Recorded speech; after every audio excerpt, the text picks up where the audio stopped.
পাহাড়পুর বৌদ্ধবিহার বর্তমানে ধ্বংসপ্রাপ্ত একটি প্রাচীন বৌদ্ধবিহার। পাল বংশের দ্বিতীয় রাজা শ্রী ধর্মপাল দেব 781 হতে 821 অষ্টম শতকের শেষের দিকে বা নবম শতকে এই বিহার তৈরি করেছিলেন। 1879 খ্রিস্টাব্দে স্যার আলেকজান্ডার কানিংহাম এই বিশাল স্থাপনা আবিষ্কার করেন। ইউনেস্কোর মতে পাহাড়পুর বিহার বা সোমপুর বৌদ্ধবিহার দক্ষিণ হিমালয়ের দ্বিতীয় বৃহত্তম বৌদ্ধবিহার।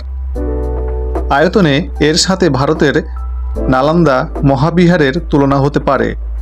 এটি 300 বছর ধরে বৌদ্ধদের অতি বিখ্যাত ধর্ম শিক্ষাদান কেন্দ্র ছিল।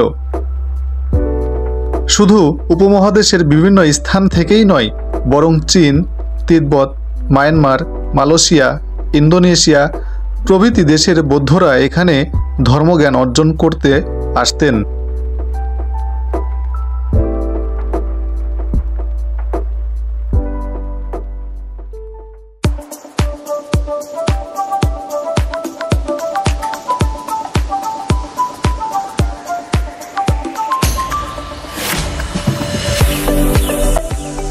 উনিশশো 85 খ্রিস্টাব্দে ইউনেস্কো এটিকে বিশ্ব ঐতিহ্যবাহী স্থানে স্বীকৃতি প্রদান করে।